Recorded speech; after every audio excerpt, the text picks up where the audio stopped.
Leo, empecemos por los sistemas operativos. Yo y Linux. Linux y yo. Así va a ser, sí, el título de mi próximo libro.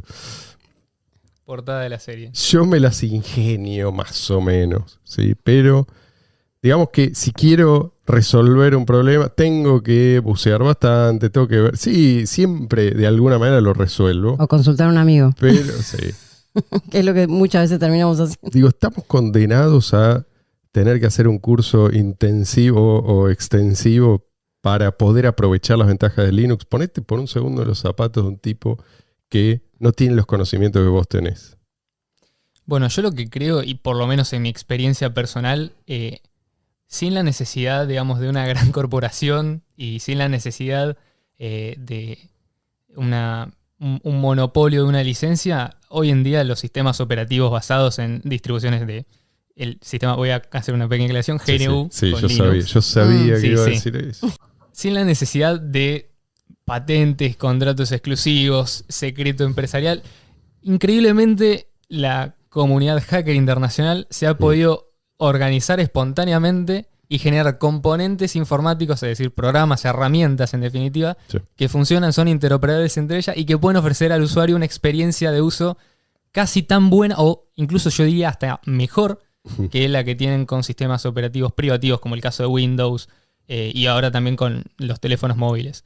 Y todo esto sin la necesidad de recurrir al uso de la violencia para forzar a otras personas a aceptar Claro. este sistema, estos programas privativos.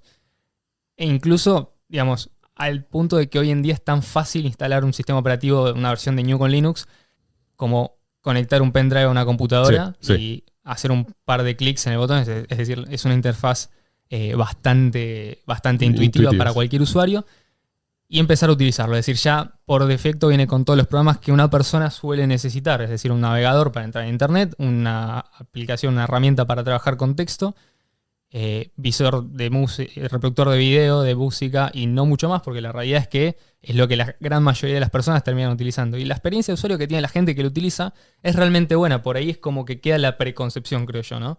De los sistemas operativos como eran antes, que Linux era por ahí considerado más difícil de utilizar porque faltaban componentes, no estaba tan optimizado.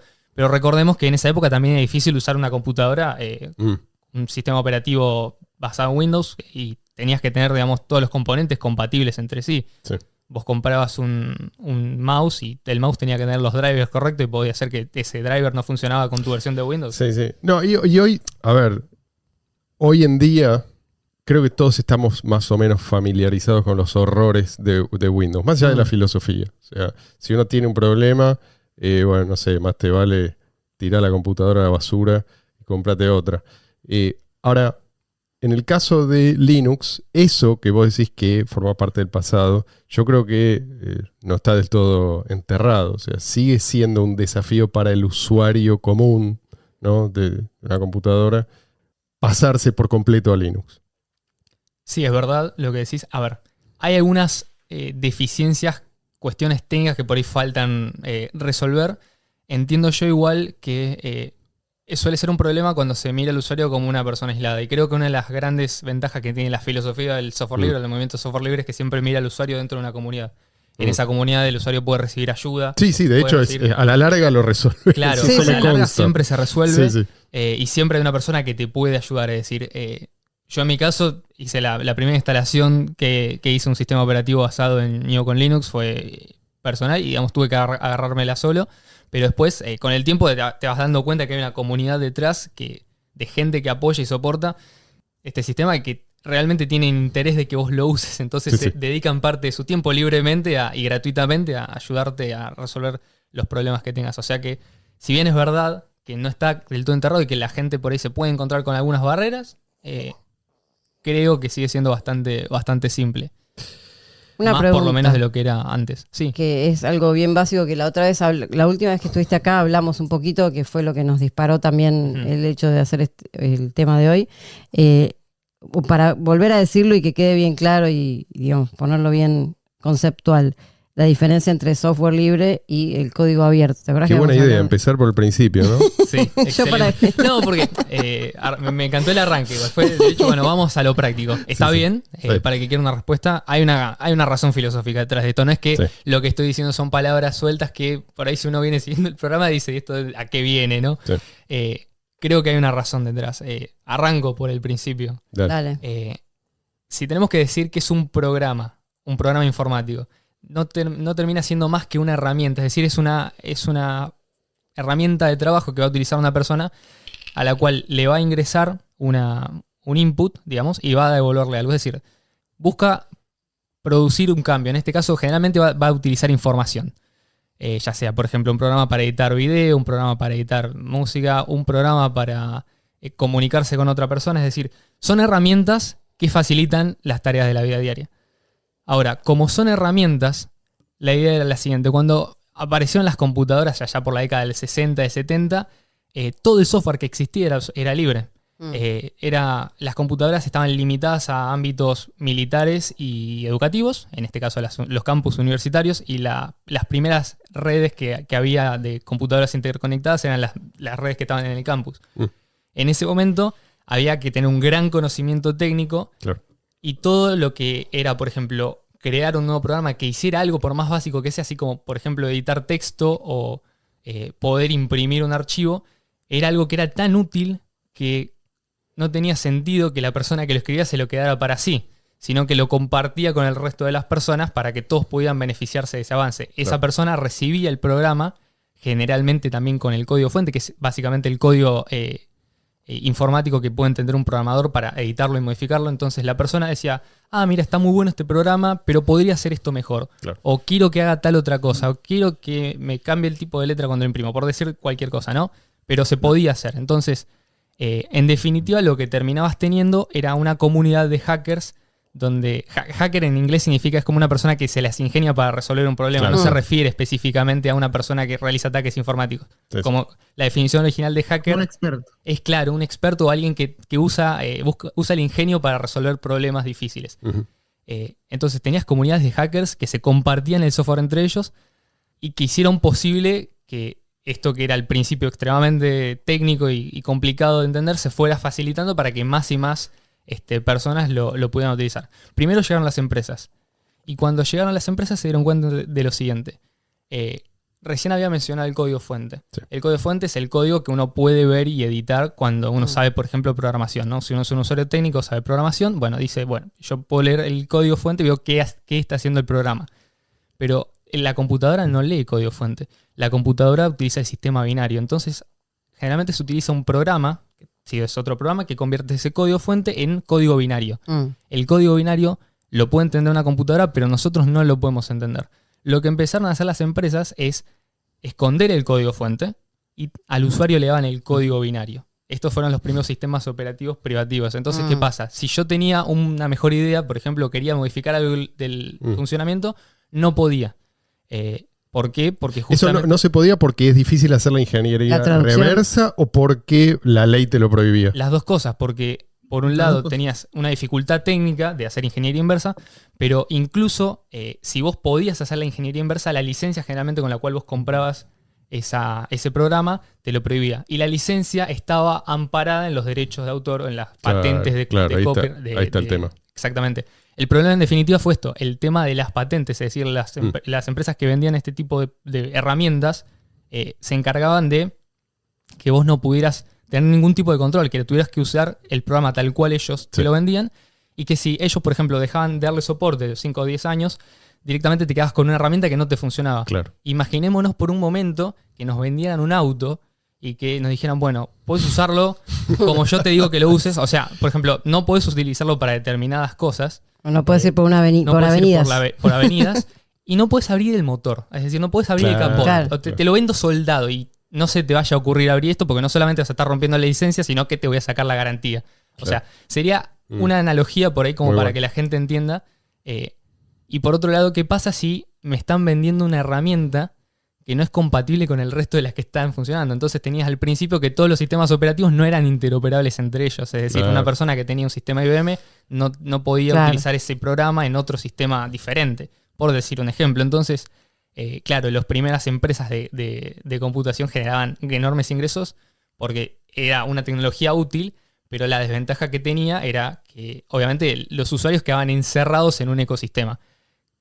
A partir de esto aparece el movimiento de software libre, que es iniciado por justamente este personaje que es Richard Stallman, que en 1983 se pone a la cabeza de un proyecto que consistía en crear un sistema operativo completamente libre. Ujú.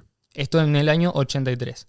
Para el año 91 tenían casi todos los componentes del sistema operativo terminados, es decir, tenían todos los programas fundamentales, todo lo que el usuario podía necesitar, compiladores justamente para pasar de código fuente a código binario, y también tenían inclusive hasta juegos. Por ejemplo, había un juego de ajedrez, porque consideraban que un sistema operativo completo también tenía que servir para la distensión. Justamente es una herramienta también. ¿Cómo se llamaba ese? El sistema operativo. Sí. El sistema operativo es GNU. Ah, o GNU. GNU se pronuncia en inglés. Que significa GNU es, cada inicial es GNU is not Unix. Unix era un sistema... Unix. Está bien. Exactamente. Unix es un sistema operativo previo. Entonces la idea fue crear un sistema operativo libre, pero compatible con uno que ya estaba siendo bastante utilizado en varios sistemas. Es un acrónimo recursivo. Entonces la primera G de GNU significa GNU. Es medio raro, pero sí, es así. Esto es humor de los programadores de esa época. Humor, entre comillas, ¿no? Una pregunta a Leo. Cuando él habla del código fuente y del lenguaje binario, ese es el término que se llama compilar. Exactamente. O sea, cuando se traduce del código fuente. Y lo otro es que muchos dirían que no es que el código antes era libre, solo que faltaba claridad regulatoria. Claro, eso dirían. Entonces, ahora, muy importante. Digamos, ¿a qué nos referimos cuando decimos que un programa es libre, que es gratis? Mucha gente se confunde esto, y sobre todo en inglés. Acá en español por ahí no se da tanto espacio a interpretaciones, pero en inglés Free es free software. Creo que no fue el mejor término elegido, pero fue el que quedó por razones históricas. Claro. Y básicamente la idea de software libre es que cumple 4 libertades fundamentales que tienen que tener los usuarios con respecto al software que utilizan. Estas son la libertad cero, que consiste en la libertad de poder utilizar el programa con cualquier fin, es decir, una licencia no te puede restringir en el uso que vos hagas del programa. La libertad 1, que es la libertad de poder hacer modificaciones en ese programa para que vos corra como vos quieras. En este caso, acceso al código fuente es indispensable. La libertad 2, que consiste en la libertad de distribuir copias iguales al del programa tal cual lo recibiste. Y la libertad 3, que es la libertad de poder distribuir copias modificadas. Si un programa no te permite, por razones digamos, de licencia o técnicas, hacer cualquiera de estas 4 cosas, no se constituye como un programa libre. Es decir, si no te deja utilizarlo para para el fin que sea o para un fin específico, claro, no cumple con la licencia. Si no te dan el código fuente y no puedes hacer modificaciones, no es software libre. Perfecto. ¿En qué me estoy preguntando mientras te escucho? ¿En qué medida el problema es el código cerrado? Me pregunto yo. Digo, en un mercado libre, ¿tendría sentido el código cerrado? Digo, ¿no será que el problema es que nos prohíben usar cualquier software con el propósito que se nos cante, digamos, siempre y cuando lo hagamos con nuestra propiedad? En definitiva, estamos usando nuestra propiedad para ejecutar ese software, ¿no? Que es algo así como prohibirnos, no sé, cantar una canción porque no la compusimos nosotros. En otras palabras, digo, ¿no será que el problema es lo que llaman propiedad intelectual? Digo, algo que difícilmente existiría sin el apoyo estatal. No sé si se entiende la pregunta. Claro, sí. A ver, de nuevo, como habíamos mencionado antes, un poco el problema viene por ese lado. Es decir, nadie en un mercado libre compraría un producto del cual, claro, después no pueda tener el control o con el cual no pueda hacer lo que quiera, básicamente, porque no pasaría a ser realmente propiedad suya. Entonces, con el software pasa lo mismo, e incluso más, porque como... O sería propiedad con condiciones inaceptables para la inmensa mayoría, digámoslo así. Claro, no sé. Ocurre lo siguiente. Es muy difícil, vos como usuario o incluso como persona técnica, si te dan un programa, saber que está haciendo lo que realmente dice que hace. Si no te dan el código fuente, vos no podés verificar que el programa esté ejecutándose de la forma que el vendedor te dice que lo hace. Entonces, incluso para poder, en un mercado libre, ejercer tu derecho de, aunque sea llevarle ese programa a una persona que sepa y decirle, bueno, este programa está haciendo lo que dice, deberías tener acceso al código fuente. Y con eso ya, por descarte, deberían venir todas las otras libertades, al menos, ¿no? Eso es lo que yo considero. Es verdad, que esto lo pueden hacer justamente porque se apoyan en cuestiones de patente, Claro. en cuestiones de propiedad intelectual, derechos supuestamente sobre cuestiones que son intangibles, es decir, no tenés un límite técnico a cuántas veces puedes copiar un programa. Se puede copiar infinitas veces a costo ínfimo o a costo cero, tan barato como el costo de la electricidad que lo transporta, es decir, Básicamente nada. es prácticamente nulo. Con lo cual es muy difícil hablar realmente de propiedad de algo que es intangible, es inmaterial y que no es escaso. Claro. Y después claro. lo que pasa la también- escasez es artificial. Es una escasez Es legalmente y tal cual. Y, digamos, sin una entidad estatal coercitiva que te castigue legalmente por romper esa licencia, dudo mucho que existirían ese tipo de competencias. O simplemente la gente no aceptaría esas imposiciones y saldría a utilizar otra cosa. Claro, claro. Lo que pasa también es que muchas empresas o muchos servicios que se prestan a empresas, por ejemplo, están programados para determinados sistemas. Por ejemplo, viste que hay programas que solo funcionan bien con Windows, ponele. Entonces, muchas veces pasa eso, que la misma aplicación que vos comprás o un mismo programa que vos compras para usar para esas cosas está destinado a usarse solamente con un sistema operativo, y si lo usás con otro sistema operativo a veces te aparecen errores o errores en la interfaz o qué sé yo, ¿viste? No se ve de la misma manera, las fuentes de las letras, ¿no? La fuente tipo, sí. La tipografía cambia o ese tipo de cosas, o la De forma hecho, de... hay tipos Eso también es un... Sí. Hay licencias hasta para las fuentes, es decir, Sí. el tipo de letra que Sí. ves en la pantalla o que puedes imprimir. Y digamos, precios exorbitantes y digamos, eso existe. Es decir, hay gente que lo está pagando. Mi pregunta es, ¿cuál es el marco legal de esto? ¿Usted está cometiendo un delito, señor? ¿Cómo es el marco legal? O sea, ¿Es por ejemplo, legal? ya tenemos ¿Usted diferentes puede marcos tener eso en su legales. casa? Vos estás en En Bosnia. Bosnia, no estás No, en perdón. Bosnia. Está en Perdón. el hotel, que es una nación independiente, tiene su marco legal, y yo estoy en otro país, tiene otro marco legal diferente. ¿Cómo nos ponemos de acuerdo cuál es el marco legal? O sea, si yo no Ya respeto está, una te licencia... aviso, él desaparece. Vos salís jugando porque no te va a contestar. Brum. Ok.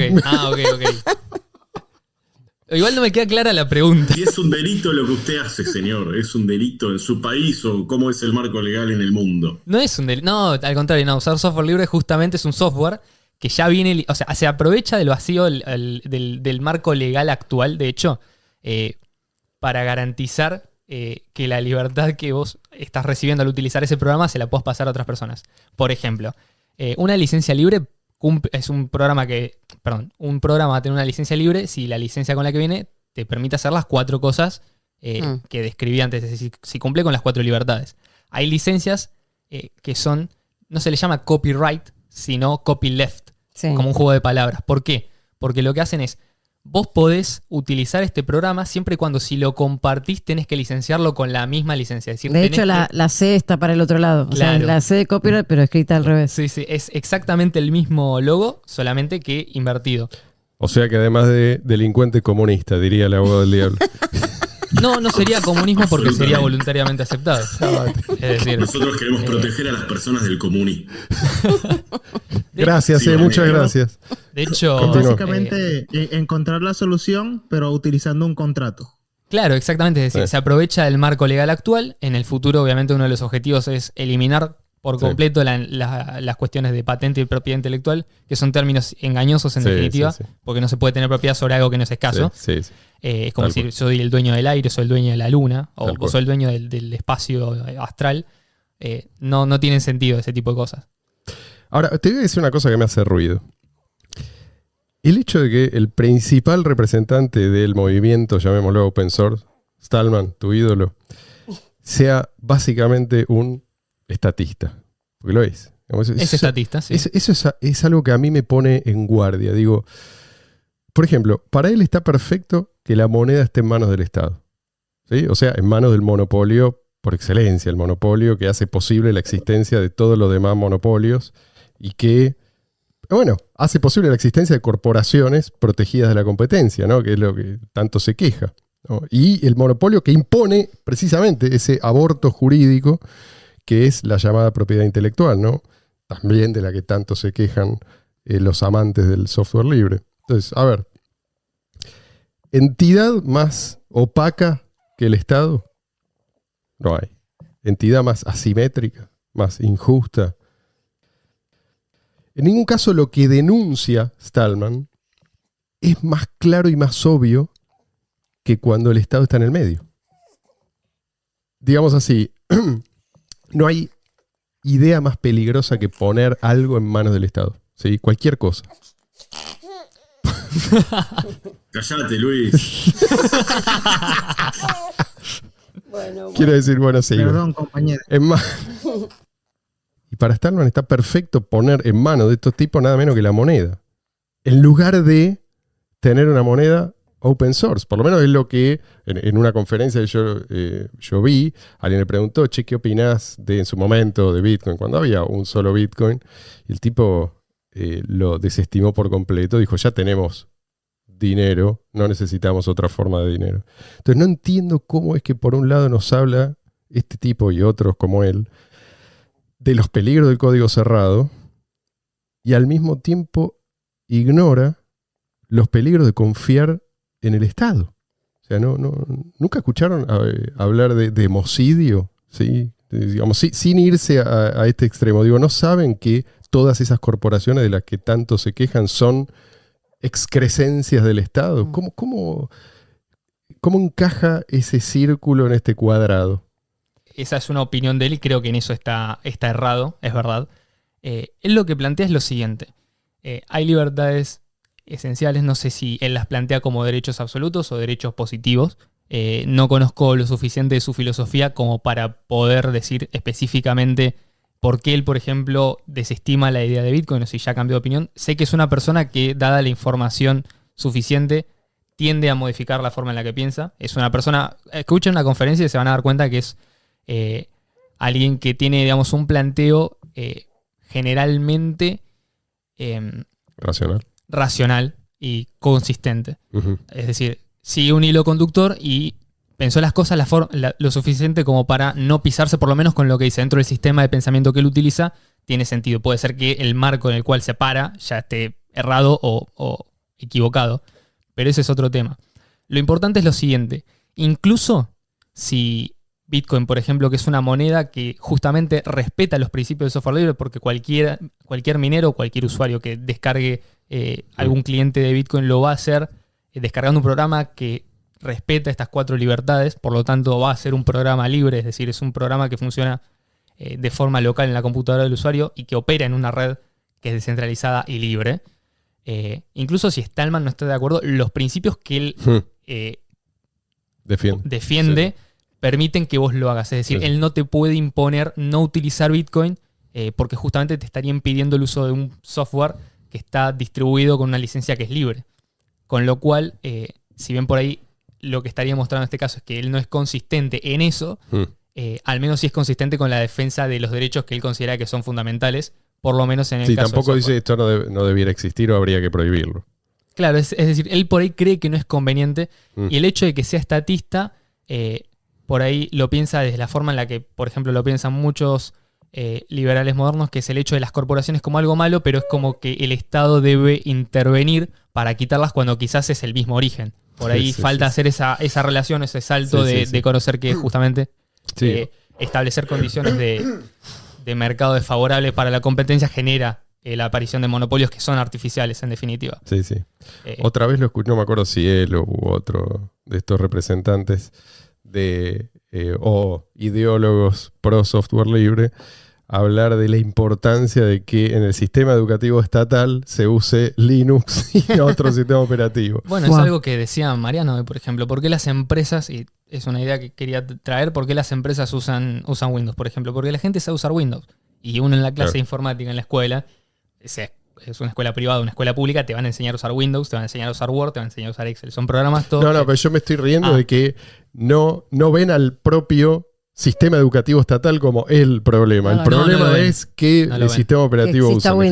No, es decir, dicen, bueno, vamos a utilizar el software libre directamente en contextos estatales, que por lo menos, si va a existir el Estado, lo más lógico sería que no utilice software que depende, porque por ejemplo en el caso de Estados Unidos, todas las computadoras que tiene, o la gran mayoría, utilizan software privativo, con lo cual ya están financiando directamente con una millonada, o muchísimo más inclusive, a una corporación en particular, Sí, que es sí, la sí. única que tiene la posibilidad de Claro. dar soporte a eso. Es decir, no pueden ir Sí, con sí, otro y... Deben ser los contratos más lucrativos. No, y supongo, de ¿no? esa, A ver, en el caso de Windows, por ejemplo, o sea, hay ciertas, no sé, hay un programa para validar prescripciones médicas, ¿no? Ponele que es un caso que yo vi que hubo que hacer esto. Hubo que tener el Windows 10 y el Windows 10 original, porque si no, no te acepta sí, sí, por sí, ejemplo, sí. el Appligem, que es un programa para validación de receta. Y si no tenés Windows 10 original, no lo podés usar. Entonces vos tenés un montón de cosas que te pasan cuando vos tenés una empresa Sí, sí, o sí. no sé, un centro Pero eso es médico, por lo que sea, imposición. no lo podés usar. De vuelta, yo entiendo cómo concilian el estatismo con estas ideas. Pero bueno, eso Sí. será para... Y otra cosa tiene que ver también con el hecho de que muchas veces uno se ve forzado a utilizar software que no es libre. Claro. Por ejemplo, Esto, ¿cuántos sí, sí. estudiantes este año o el año pasado tuvieron que verse forzados a descargarse, por ejemplo, Zoom?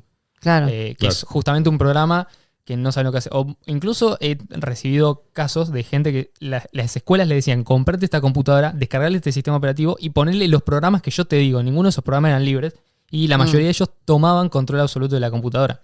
Claro. Es decir, y acá quiero ir a una cosa que era clave, que es todos los programas maliciosos, es decir, los que ejecutan funciones en contra del usuario, pero absolutamente todos son software privativo. Y no es coincidencia, porque es el único que te permite Claro. maltratar al usuario. Sin que se dé cuenta de lo que vos estás haciendo, porque en caso Lógicamente. contrario... De hecho, sería mucho se más sabe difícil. que, por ejemplo, Windows tiene puertas de acceso traseras que pueden ser utilizadas tanto Claro. por Windows como por agencias de espionaje. Claro. Y que cuando detectan una vulnerabilidad, antes de arreglarla y actualizar el sistema operativo, como le haría cualquier empresa que ofrece un servicio de soporte a un sistema, le avisan a las empresas, a las entidades estatales de inteligencia para que las puedan aprovechar antes de que sean parcheadas. Y incluso pueden pasar meses o hasta años hasta que estas vulnerabilidades sean arregladas. Mientras tanto, les son útiles a los poderes de turno. Claro. A propósito de eso, pareciera que la privacidad y la seguridad están como condenadas a permanecer peleadas con la comodidad. No sé si... Sí, se entiende. Y entiendo por qué, ¿no? Sobre todo cuando uno piensa en el usuario común de cripto, ¿viste? Muy a menudo uno, por más que se sienta y explica, se va de esa conversación pensando, ¿no será que este tipo en realidad lo que necesita es simplemente un banco? ¿Sí? Porque de otra manera, tarde o temprano va a perder todo. Digo, en tu opinión, ¿esto siempre va a ser así? Yo creo que... sí. ¿Y cuál sería el camino hacia la solución, si es que hay? El camino hacia la solución, a ver, por ejemplo, con respecto a esto que mencionábamos, hay un montón de, por ejemplo, empresas, digamos, serias, gigantes, que lo que se dedican es específicamente a crear sistemas operativos libres, o en su gran mayoría libres, y que el único servicio que venden es el soporte, pero el sistema operativo te lo dan no solamente de forma, o sea, con una licencia libre, sino que además te lo dan de forma gratuita. ¿Un ejemplo sería? Un ejemplo sería, por ejemplo, Ubuntu, que es mantenido por Canonical. Canonical lo que hace es vender el soporte. Entonces hay un modelo de negocio, es decir, hay un mercado. Y si, por ejemplo, no querés pagarle el soporte a Canonical, porque se lo querés pagar a otra empresa, lo puedes hacer tranquilamente, porque la documentación está el código fuente, cualquiera puede ir y modificarlo. Entonces, pero ellos son los que tienen más experiencia, exactamente, trayectoria, y la sí, gente prefiere... La gente tiende a ir con ¿Se ellos. puede pagar con cripto? En muchos casos te permiten donar o aceptar o pagar directamente con criptomonedas. La mayoría de las veces, como son servicios que venden a empresas que necesitan un soporte más específico empresarial, normalmente aceptan pagos de medios de pago tradicional, pero supongo que con el tiempo se van a ir abarcando más este nueva forma de cobrar, sobre todo porque es mucho más simple, más práctico y permite abarcar clientes que de otra forma no hubieran podido llegar, por ejemplo. ¿O vos no lo ves entonces como una batalla perdida? No, al contrario. Es más, hay, digamos, si bien es cierto que hasta el día de hoy las herramientas que hemos utilizado, por ejemplo, para comunicarnos o para interactuar con otras personas, no solamente no son libres, sino que muchas veces están bajo el ojo que todo lo ve Sí. y, digamos, son susceptibles de ser espiadas por entidades o por terceros, ya sea por la misma empresa o por entidades estatales que constantemente están vigilando. Y no estoy siendo conspiranoico, sino Sí, lean sí. el libro Sí, sí. Vigilancia Permanente de Edward Snowden. que en el 2003 explicó cómo la NSA, la Agencia de Seguridad de Estados Unidos, y de inteligencia principal de Estados Unidos, o por lo menos interna, espiaba a todos los ciudadanos del país, a los 300 millones de estadounidenses. Ahora, esto que vos decís es cierto, digo, pero si a la mayoría de gente esto no le importa, y a la mayoría parece no importar. A la mayoría estoy convencido que no le importa. Digo, ¿qué es lo que tiene que pasar? Digo, ¿no será que la gente va a tener que verse realmente amenazada antes de considerar algún cambio? Tiene que pasar algo que realmente te haga repensar, porque la gente hoy en día usa este tipo de servicios. Por ejemplo, cloud computing, ¿sí? ¿Cómo se dice? Sí. Los servicios servidores. En general son de Google, sí. ¿sí? En particular Amazon, Mail, el Google Drive, todo esto. La gente lo usa como si estuviera usando su propia compu. O sea, ni siquiera parece que entiende claramente cuál es la diferencia y cuáles son los peligros. Digo, la gente, y los que sí entienden, quizás no ven una gran diferencia entre tercerizar este tipo de servicio y tercerizar, digamos, no sé, la producción o distribución de cualquier de leche, ¿no? O de bicicletas. ¿Qué le dirías al tipo que te hace esta comparación? Es lo mismo, sí, bicicletas, leche y Google Drive. ¿Cuál es la diferencia? Esa es la pregunta que hacía Mariana hoy, que no sé si la llegué a responder, que era justamente cuál es la diferencia entre software libre y código abierto, porque a veces se utilizan como si fueran términos que son iguales. Y la realidad es que representan dos filosofías que no podrían, en mi opinión, ser más opuestas. Una representan la pelea, yo me identifico con el software libre. ¿Por qué? Porque es la pelea por mantener salvaguardados nuestros derechos y nuestras libertades y poder utilizar las herramientas de la forma que a nosotros mejor nos parezca, no de la forma que nos dicen. Así sea una entidad estatal o una empresa privada, no importa. Una empresa privada que muchas veces tiene el apoyo estatal, ¿no? Pero no importa. Sí. Y la gente del código abierto tiene una diferencia filosófica con respecto a esto. Ellos consideran que simplemente es mejor si el software es abierto y todo el mundo tiene acceso al código fuente porque va a ser más seguro.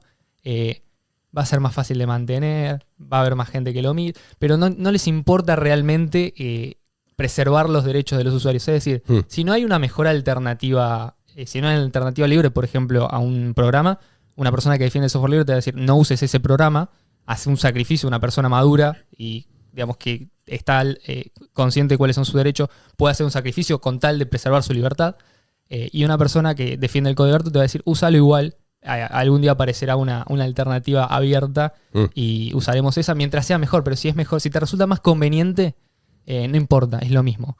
Y no es de sorprenderse, muchas empresas, por ejemplo Amazon, Microsoft, IBM, colaboran un montón con este código abierto, siendo que son ellas mismas las principales productoras a la vez de software privativo y malware informático que se instala en las computadoras de los usuarios por defecto muchas veces. Entonces, creo que ahí se nota bien la contradicción y un poco responde a tu pregunta, porque apunta a eso. ¿Cuál es la diferencia entre una cosa y la otra? La conveniencia. Es decir, tengo una pregunta, es medio de Doña Rosa, pero la voy a hacer yo igual. Doña Rosa acá también quiere saberlo.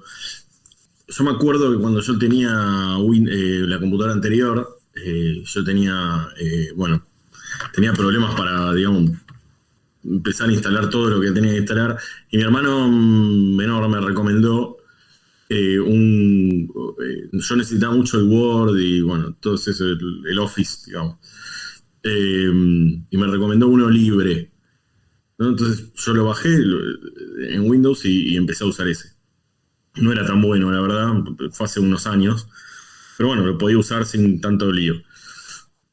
La pregunta es, ¿uno puede usar todo lo que tiene en Windows en este tipo de sistema operativo también? ¿Absolutamente todo? ¿O hay algunas cosas que no? La gran mayoría de las cosas sí. Por ejemplo, esto que vos mencionabas, el editor probablemente haya sido el LibreOffice. Es una suite ofimática que es excelente. Después, por ejemplo, hay veces que no están disponibles, digamos, por ejemplo, programas, por ejemplo, Photoshop, que es un programa privativo.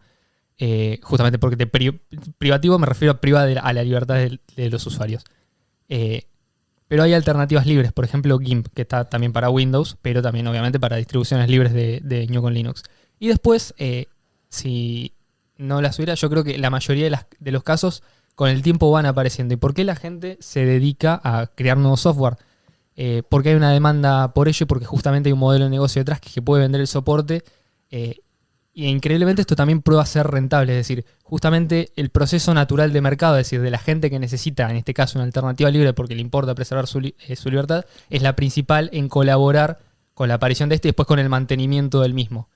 Entonces, justamente, cómo podemos solventar esto a largo plazo, creo que también el proceso de mercado va a ayudar mucho a medida que más gente se concientice de esto. Y yo estoy notando que cada vez más personas van haciendo, al menos de forma un poco consciente, un cambio hacia el nuevo paradigma. Yo una cosa que le diría a la gente que no se preocupa por estas cuestiones es, vos no sabés lo que hacen con esta información, pero hay algo peor.